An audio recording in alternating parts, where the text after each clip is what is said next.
Hi, my name is Jack, and today we will talk about Automotive buckets, grit guards, kits.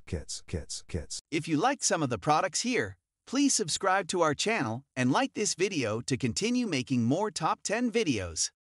Also turn notification on to get latest videos uploaded.